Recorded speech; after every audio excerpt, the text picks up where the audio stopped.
po sa ating lahat. Welcome back po sa ating 365 daily devotion with Pastor Russell Harpo.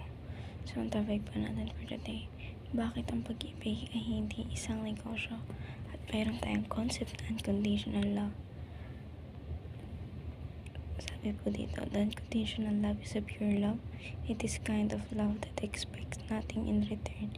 It is not based on merit, performance, or worthiness. It is love rooted in God's very nature, eternal sacrifices, and steadfast. At makita natin ito sa 1 John chapter 4 verse 9 to 10. Ang sabi po dito, in this love, God was made manifested among us, that God sent His only Son into the world, so that we might live through Him.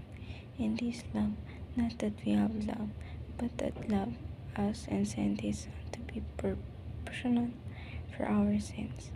Sa Tagalog po, dito na nahayag ang pag-ibig ng Diyos sa atin, sapagkat sinuko ng Diyos ang kanyang bugtong na anak sa sanlibutan upang tayo mabuhay sa pamamagitan niya.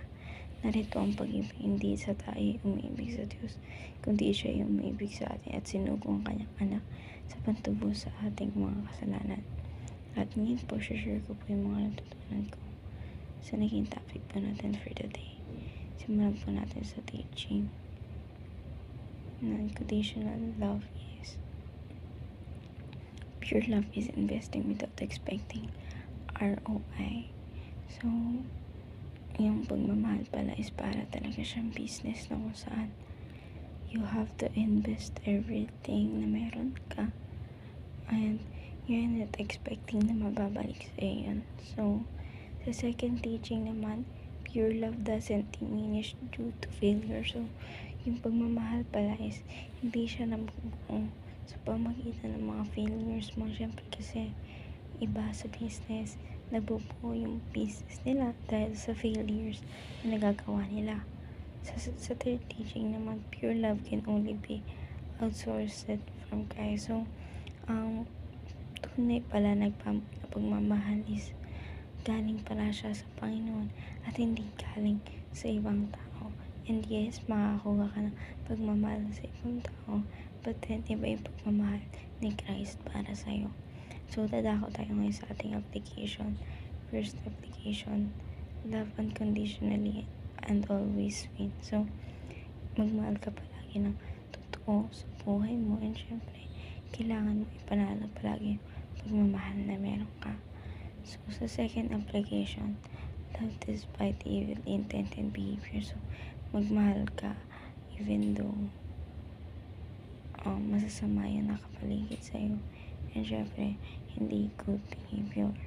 Sa third teaching natin, application natin, love from very heart of Christ. So, magmahal ka na galing sa puso ng ating Panginoon. Sa ating discussion, how does knowing love God loves you unconditionally change how you treat others? Hindi siya nagbabago para sa akin kasi mahal ko na yung mga taong nakapaligid sa akin. Siyempre yung mga taong hindi ko rin close kasi nga alam ko na yung Diyos is mapagmahal siyang tao. So, tinutulungan niya na tayo sa mga bagay na yun. And sa ating alternative question na tabi na from this devotion. So, natutunan ko sa devotion natin ngayon na kailangan mo magmahal even though masasama yung mga tao sa'yo, nakagawa sila ng masamang bagay sa'yo.